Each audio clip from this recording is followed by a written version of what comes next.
It was 18 days ago on a sunny Saturday morning when troops of Hamas, I won't call them soldiers, thugs, terrorists, invaded Israel, some of them by paraglider, and went on to commit grotesque atrocities. They murdered 1,400 innocent Israelis. Women were raped, babies were beheaded. A lot of people say, oh, maybe they weren't beheaded. I think they were. I think they were. But either way, they were machine gunned to death in their beds. So we're splitting hairs, really, aren't we? Innocent people executed on their doorsteps. 244 young people enjoying a pop concert, running for their lives as 244 of them were cut down in a hail of bullets. These are war crimes. These are war crimes.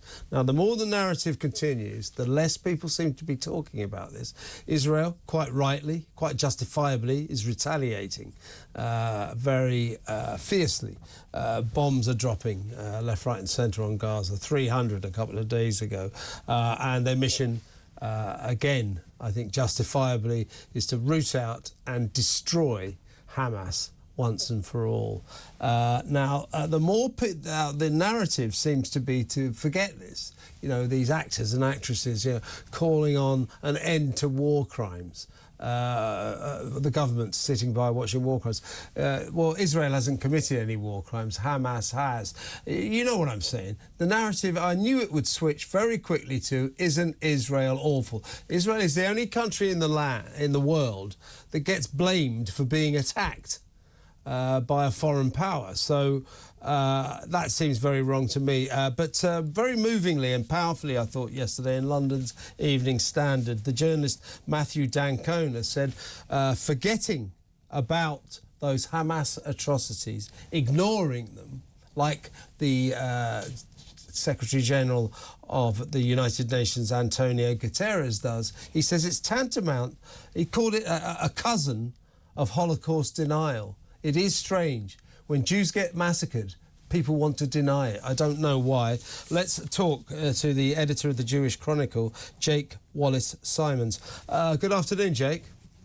Good afternoon. Do you agree with Matthew D'Ancona that what we're seeing here is people try to almost erase the memory of that awful day just 18 days ago when Hamas invaded and committed grotesque crimes against humanity, war crimes?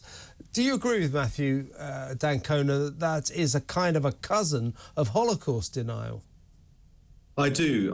That's a very, very powerful way of putting it.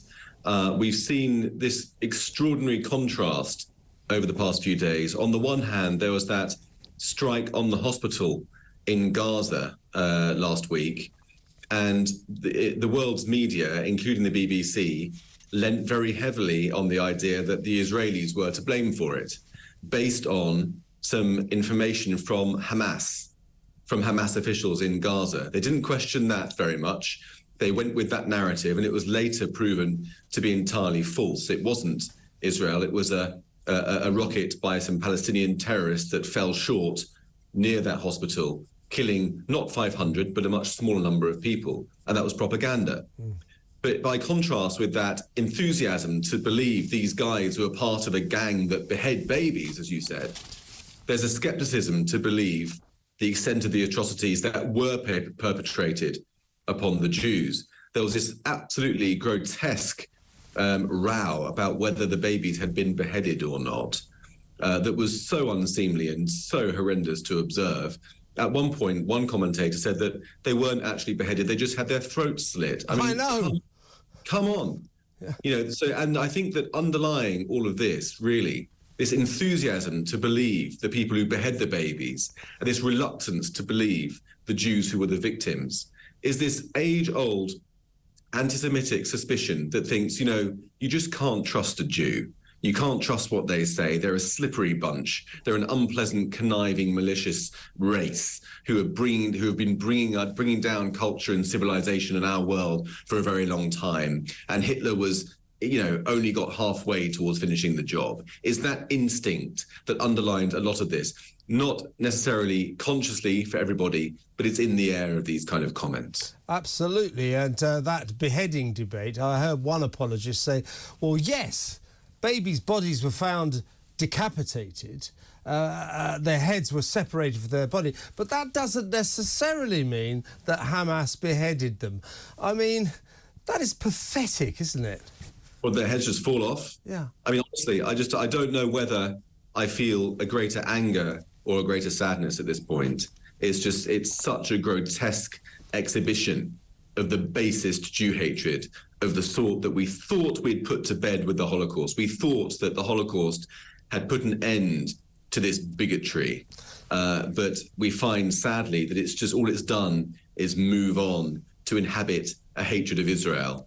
In my book, I call it Israelophobia. It's gone from hatred of Jews as a race to hatred of Jews for their national home, but it's the same instinct. It's the same instinct that's been around for more than 2,000 years. The Jews as the Christ killers, the Jews as the malevolent subhuman race, and now the Jews as the liars, the thieves, the cheats, the bloodsuckers. Even when they're massacred, they're blamed for their own massacres and for their own massacre and accused of telling stories about it. Yeah, Israel, the only country in the world that gets blamed for being attacked.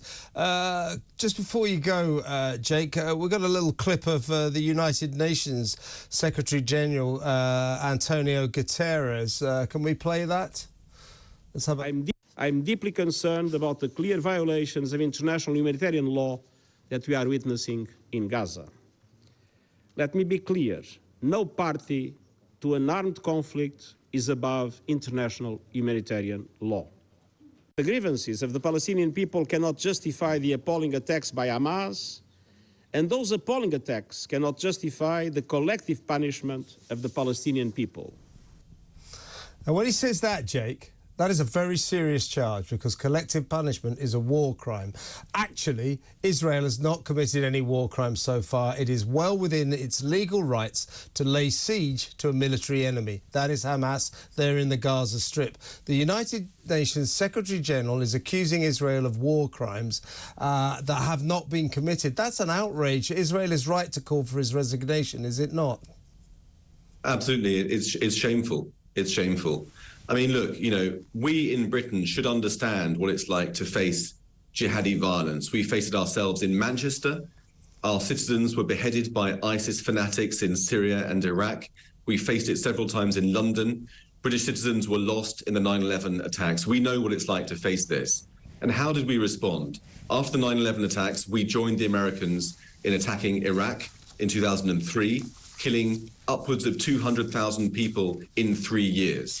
How did we respond when we faced the Islamic State threat? The RAF bombed the hell out of Islamic State in Iraq and Syria, killing many, many civilians. And further back, if we think about when we last faced an existential threat on our own shores during the Second World War, we ended up firebombing Dresden, burning 25,000 civilians alive. And now people like Antonio Guterres have had the temerity to wag his finger at Israel and say that there are limitations to how much you can defend yourself when your lives are at stake. Maybe you should choose death rather than defending yourself. That's the implication of what he's saying. It's outrageous. And it makes me think of the quote by the American novelist Saul Bellow, who said that Israel is called upon to uphold the moral burden that the rest of the world has dumped. Jake, very powerful stuff. We must talk again. It's always a pleasure to talk to you. Thank you very much. Jake Wallis Simmonds there, the editor of the Jewish Chronicle.